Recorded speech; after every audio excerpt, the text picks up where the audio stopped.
that's going to look. And there are certain exceptions to it for students that maybe they monitor their glucose or insulin levels on their phone. There are medical exceptions in there if they need to have that device with them, or if there's an emergency going on at home.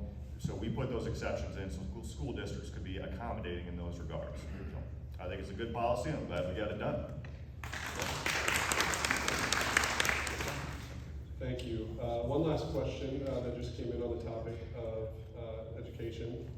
This one having to do with water quality and school funding. Anything going to happen with the pollution of the waterways? Do you believe 2% increase funding for schools is sufficient? And what happens next year with the voucher program? So on the topic of polluted waterways. Okay, I'm going to go backwards here. It's not a voucher program. Vouchers are unconstitutional. It's an education savings account program administered by the Department of Education. We do not send a check out to any family. The money is housed within the Department of Education, and it goes directly to the institution of learning. So what happens with it next year, we're going to continue to monitor it, and if we need to make adjustments, we will. As far as water quality goes, most of the 2% that we put into supplemental state aid or SSA, a lot of that goes directly into salaries and negotiations with the different teachers unions that are out there. As far as water quality, that's a statewide issue. That's not just in our schools. We're continuing to advance different water quality measures. We have put a lot of funding into making sure that we're not having runoff from the farm fields or your rural districts, especially in your urban districts as well, where people are putting fertilizers on their lawn, and that's running down into the waterways. So we're continuing to look at that, monitor that, and I can't tell you off the top of my head how much funding we actually put into water quality, but we've had this discussion many times in the 19 years that I've been in the legislature, and we do have a significant amount of investment going into making sure that our water is clean and it is of good quality, but it's an ever-evolving issue that we're continuing to look at.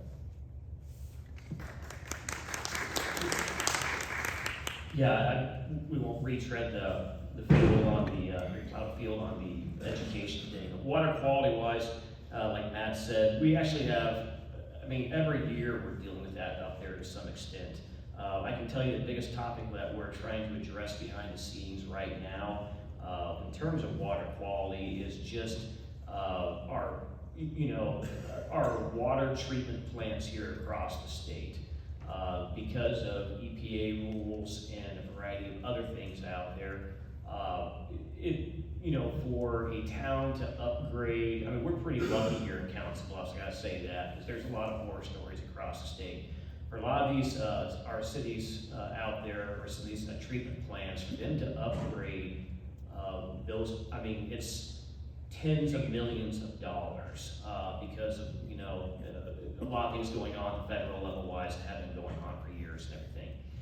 Some of these towns do not have the valuation of property tax base or the volume of, whether it be residents and or businesses there that would be a high user to just upgrade their system or replace an old antiquated system.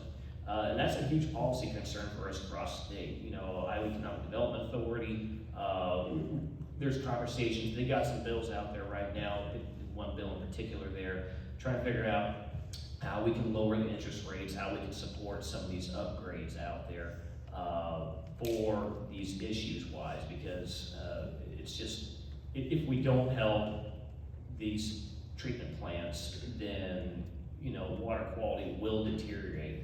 But it's a tough issue, right? It's really a tough issue out there. And again, it's one of those things that doesn't make the top 3 bullet points you read on a newspaper of the headlines of what we're dealing with. But at the same time too, I can tell you every year it's one of those conversations behind the scenes. And there's a lot of other issues out there as well too, but I just know, we're actually actively working on legislation right now trying to figure out how we can support some of these treatment upgrades out there, because it's just not, it's not financially feasible without some type of state or federal assistance. That's a huge issue in Iowa, is our water quality. In my time, since I've been in the legislature now, we've actually reduced the water quality sensor funding by $250,000. I think if you're to look at, where we're seeing the highest levels of cancer rates, and again, going and spending a lot of time with the University of Iowa there, the places that we're experiencing the highest levels with cancers in the rural communities. And as Matt mentioned, we've got to be careful with the CAFOs, with the water runoff. Water quality is something that really, really ultimately affects us all. And I do think that there's a direct correlation to our water quality and our cancer rates in this state. I will say one good thing that we did do this year, though, in the House, is we have 50,000 lead pipes in the state of Iowa. And we passed a bill through the House that would require for when you are selling a home for it to be disclosed if you have lead pipes on there. I think that that's really, really important for people to have transparency on that. The EPA has mandated that we get rid of all of these lead pipes by 2036, and I think this was a really, really great bill, step in the right direction, so that homeowners know if they're going to be exposed to lead pipes, because this has really, really serious negative health